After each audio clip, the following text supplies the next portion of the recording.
it is so important because this is quite literally the thing that is going to grow your business. I learned this lesson the hard way. Cheer coaches are not your avatar. I actually have married as a defined ideal client avatar. Now, that doesn't mean all of our clients are married. In fact, far from it, because divorce is somewhat common.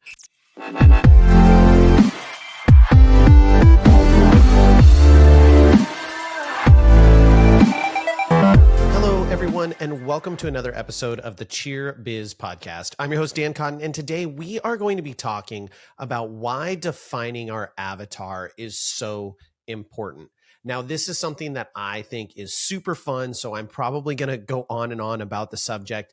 And it's actually a subject that I cover in my book that we'll be releasing in January. So make sure that you check that out if you want to dive a little bit deeper into this process. I will have more details about the book and all of that stuff when it gets a little bit closer to coming out, but super excited about that. If you, at the end of this episode, feel like you need a little bit of help or want to bounce some ideas off of someone, please send me an email, dan@nextgenowners.com, or feel free to head on over to nextgenowners.com, check on the book a call, click on that button and book a call with our sales team so you can learn a little bit more about what the Academy is. You can get some free advice and you can find out if getting coached by me or by one of our amazing next gen coaches is right for you in your business.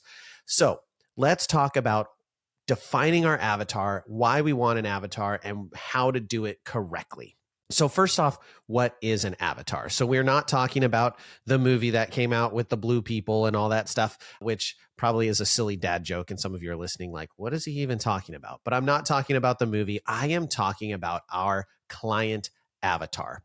And I remember as a young business owner when this first came up and I was kind of like, why is this so important? Like, I feel like this is really silly and unnecessary and not really what we do in the cheer world, which actually, if you really go back and look at a lot of the beliefs that I had as a young gym owner, there were a lot of things that people were telling me to do that I was like, that doesn't apply to me. Now, 15 years down the road, I'm like, oh, all those things applied to me. And I would have been way further along if I had just listened to those people. So when we're talking about an avatar is defining very clearly who it is that we are trying to target and get into our business. This is our ideal, perfect client, the people that we want coming to our gym and using our services.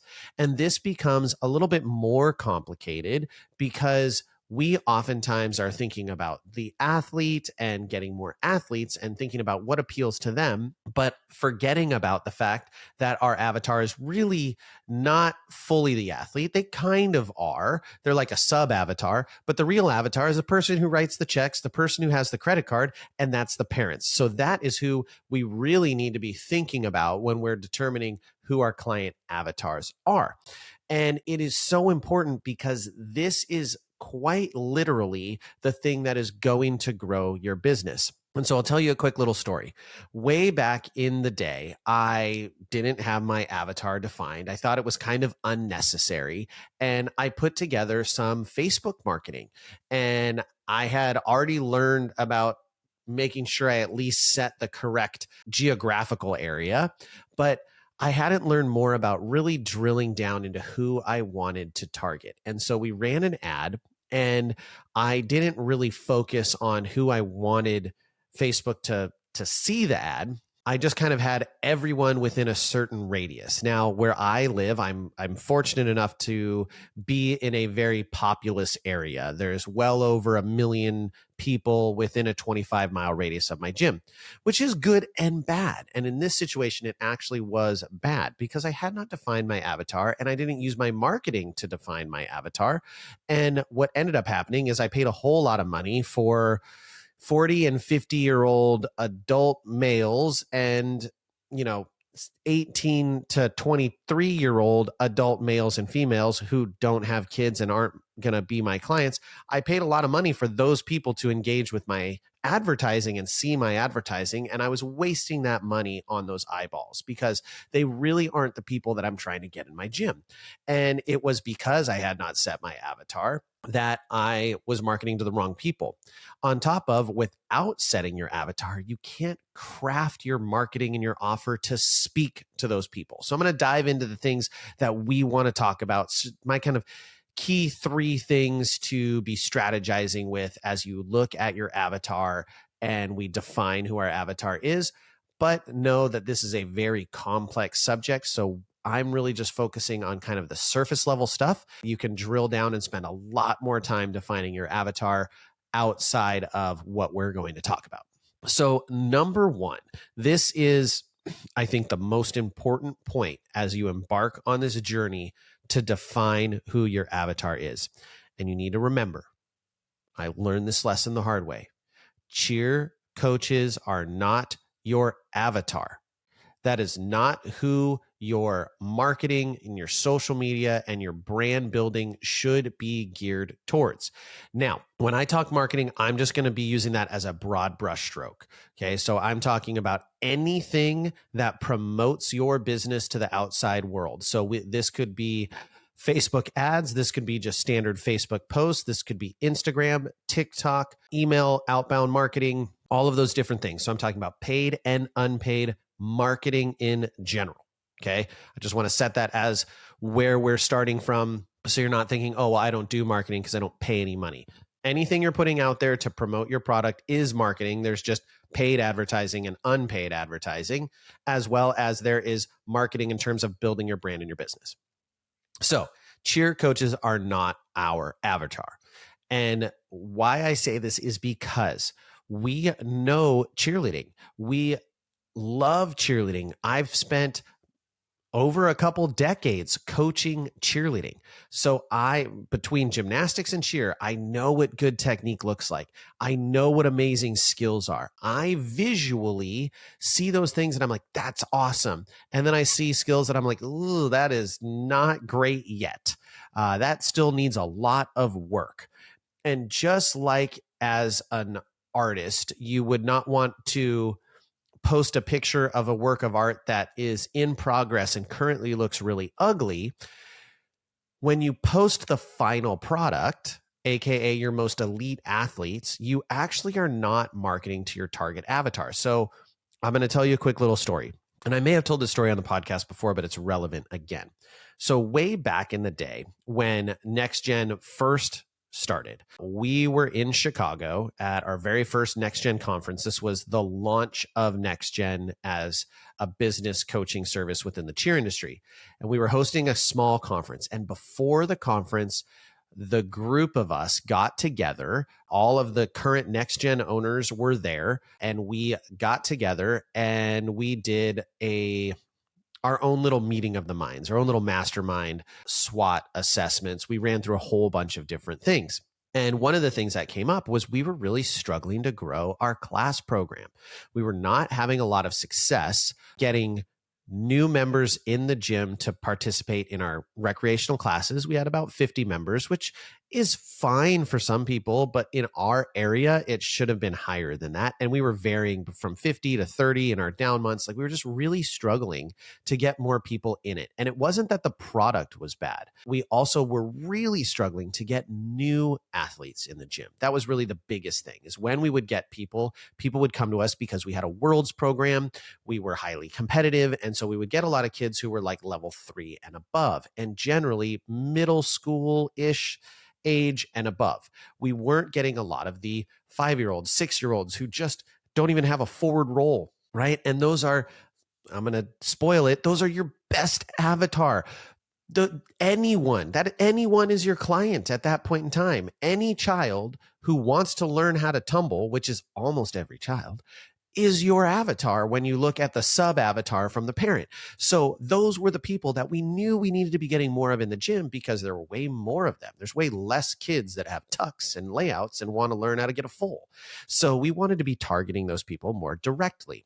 And so we stepped forward into evaluating what our forward-facing marketing was. And it was actually Danielle who said, well, Dan, what does your social media look like? And I was like, I mean, it's pretty good. We post somewhat regularly. We didn't post enough, but we posted somewhat regularly. I actually had someone helping me with it, and we had a decent amount of followers. I think we were at like 4,000 at that point in time, or maybe five. I think we were at 5,000 Instagram followers. We had people who were engaging with our pages. And I was like, I think it's pretty good. And so she pulls it up, and in true Danielle fashion, she was like, my kid couldn't cheer here. And I was like, what are you talking about? She was like, I'm scrolling through your Instagram and I don't feel like my daughter, who now could cheer for us, she's actually very talented, wonderful kiddo, but she was like, my kid couldn't cheer here. She doesn't have these skills.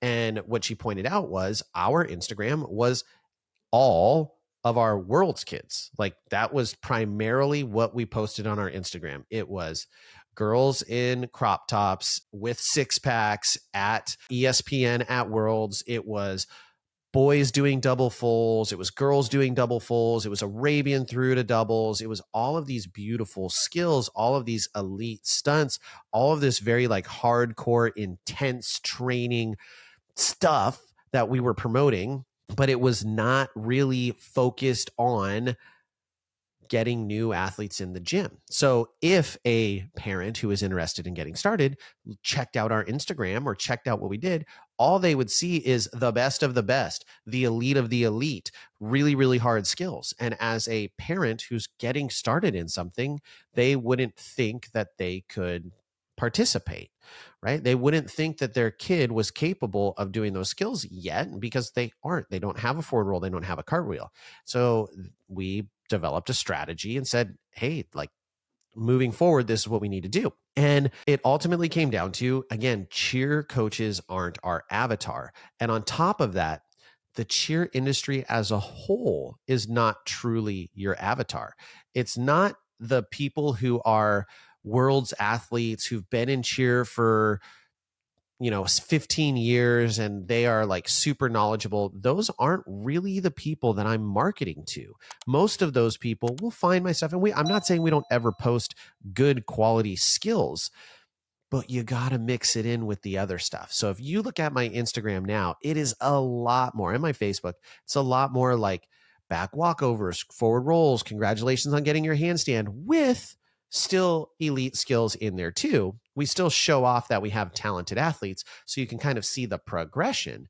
But we really needed to focus on realizing that cheer coaches and elite cheer athletes weren't really our target avatar for growing our gym.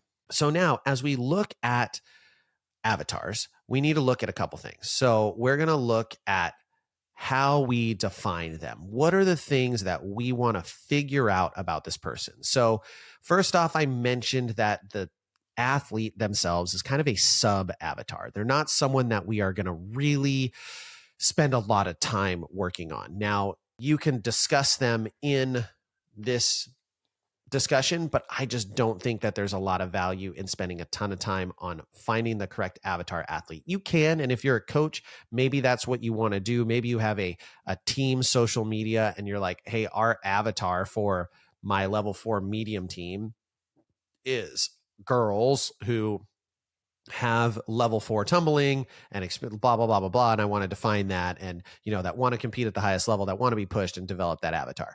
That might be worthwhile, but overall, I don't think it's a super valuable exercise, but this is. And you can follow the same process with them. But right now we're going to focus on the parents. So first off, we want to look at what are their demographics, right? Demographics is the first one we want to look at. And when we're looking at demographics, we're really looking at things like, where do they live, right? We've got to define that first. If we are defining our demographics and we're getting people who are in the wrong area, they're too far away from us, then we're just shooting ourselves in the foot. We're marketing to people who are not going to become our client because they're outside of that range. We also are going to, first off, we're going to be marketing to parents, right? We are going to look and market to parents because parents have kids and kids is who we service. We aren't necessarily marketing to college students. Now, you may be, again, you have to define your avatar for your specific services, but we're going to be looking at, are they married? Are they a parent? What is their age range? You might define what their income level is. how far away they are from your business. All of those things are all things that we want to look at.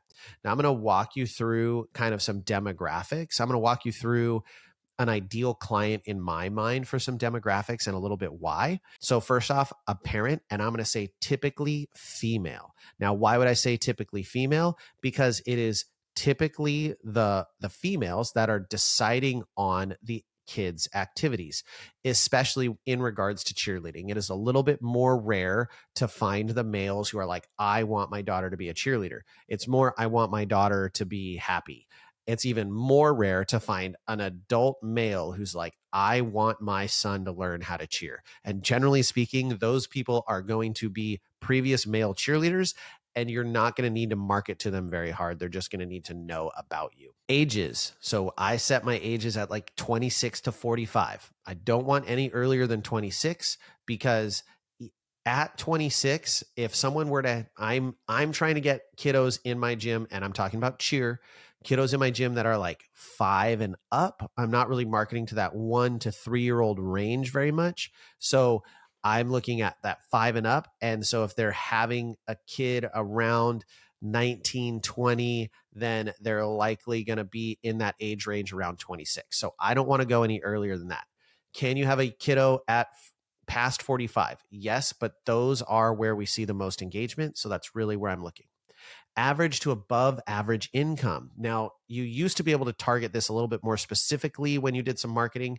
But again, I'm looking for clients who have some disposable income. I don't want to be in the position where signing their athlete up for recreational tumbling classes is like a struggle for them. That's not my ideal client. I'm not saying I won't take them as a client, but that's not ideally who I'm marketing to. I want people who can afford our service easily, and it's not putting an undue strain on them, because those people are less likely to cancel and they're more likely to stay for a longer period of time. I actually have married as a defined ideal client avatar. Now, that doesn't mean all of our clients are married. In fact, far from it, because divorce is somewhat common, but it's still our ideal client because, one, people who are married typically have a higher income, combined income for their household.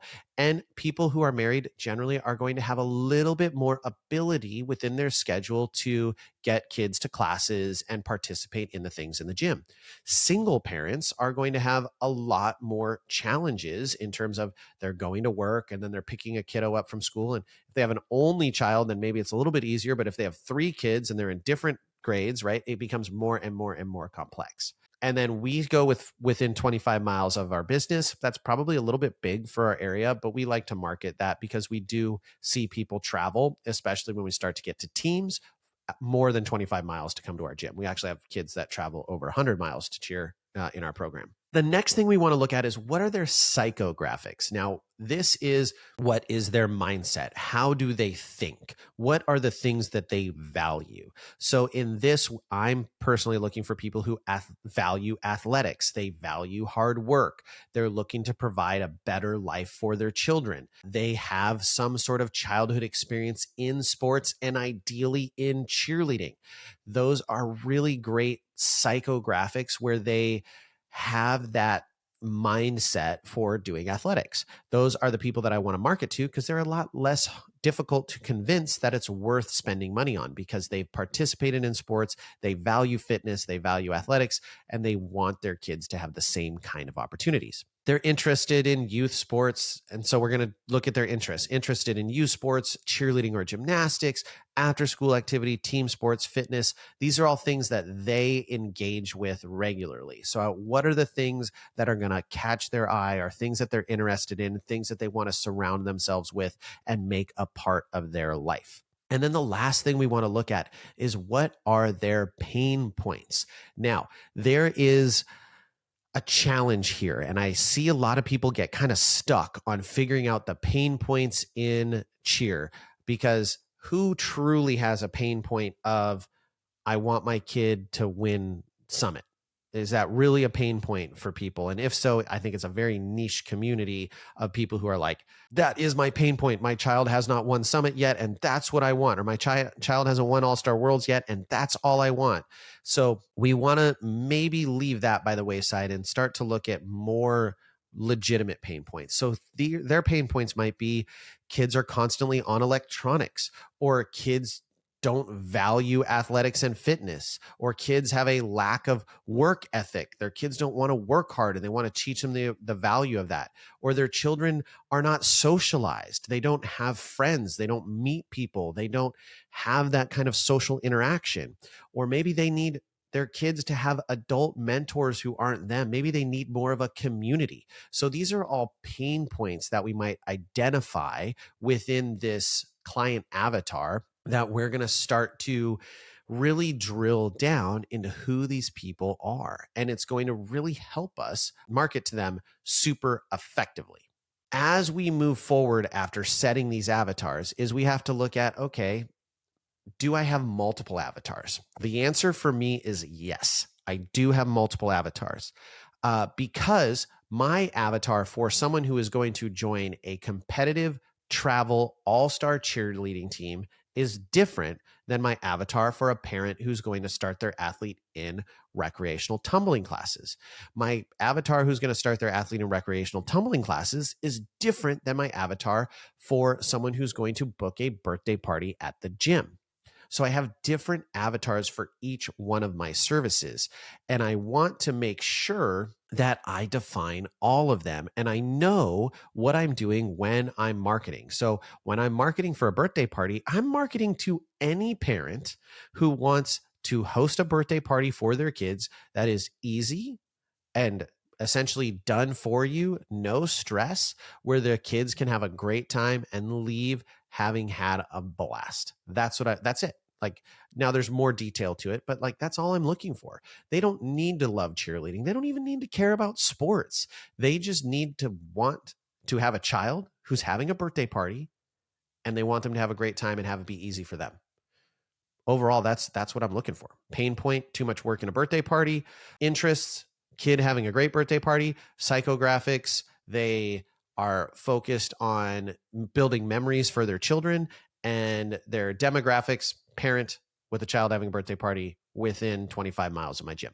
Now, you might also wonder, can your avatar change? And the answer is yes. Your avatar may change over time, and or you may need to change your avatar as you realize that what you're targeting is not helping your business. Like I mentioned, I essentially had an avatar, and the avatar was me. And I was trying to market to me, but I didn't need to market my gym to me. I needed to market it to people who didn't know me. Now, the other question we have is like, do we want to have a really big pool of avatars, or do we want to get really specific and have a super niche focused specific avatar and just really drill down into that? And of course, I would say it depends. It really depends on the product and the price point of that product and what it is you're trying to do with that. But generally speaking, having a focused but not too laser focused avatar group is generally speaking the best practice.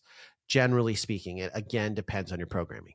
So as we've done this, the great thing about creating a perfect avatar and getting those perfect avatars in your gym is now, on top of that, those people are the best people to leverage for referrals, because people tend to hang out and associate with people who are similar to them.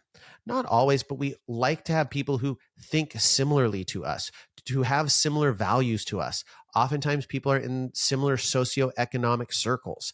And when we do that and we deliver an amazing product for this group of avatars, then they're likely to go and talk about and brag about your product to their friends, to their social circle. And you start to get that word of mouth really flowing within your business, within the target avatar group, and they're doing the work essentially for you because they love your product, because you've delivered something amazing for them. So we want to make sure that we're really defining our avatar. We're targeting that avatar correctly and then delivering an amazing experience for that person. And that then leverages into referrals and word of mouth marketing, which is exponential and essentially free. So as we exit the episode, what I'm wanting you to do is I want you to sit down and I want you to build your avatar or avatars for your program or programs. You need to spend the time to do this. Don't just pencil whip it. Don't just be like, mom's 25 miles, da da da. Like if you look at Danielle and Justin, theirs is like moms between this age range who drive a van or an SUV. Like they have it literally dialed in. And then you might be looking at busy parents. If you run some sort of like after school care, I'm going to have a different pain point for them, right? Parent is way too busy. They need help picking kids up for school. So look at all of the different programs that you have and define your avatars and then use those to guide your marketing and make sure that you're speaking to those avatars at least weekly with your posting. You also want to spend some time and consult your past marketing and engagement to see who is engaging in what. Look at what does well, what performs well, and actually look at the insights. Spend the time to say, what time are people looking at my advertisements? What age range are they? What gender are they? These things are tracked by so many of the different marketing platforms. Now, you generally have to pay for some of that, but if you are even on Instagram, if I'm not running a paid post, I can still see the insights of who's engaging with it, how much it's being shared, how much it's being liked. Look at those insights, drill down into those details because it's going to help you know, is my marketing targeting the right people? Am I actually targeting my avatar or am I targeting the wrong people with what I'm either posting or putting as a hashtag or putting in the text? Like maybe there's something going a little bit wrong, and that's great. That's just as important to know as what you're doing is right. All right, everyone, I hope you enjoyed the episode. I hope this helps you define your avatar if you haven't, or if you've defined your avatar, I hope it gives you some good marching orders to define to further define it or utilize it a little bit better. Thank you for listening. As always, I really appreciate you. Share it with someone who would love it. And with that, we'll catch you on the next episode.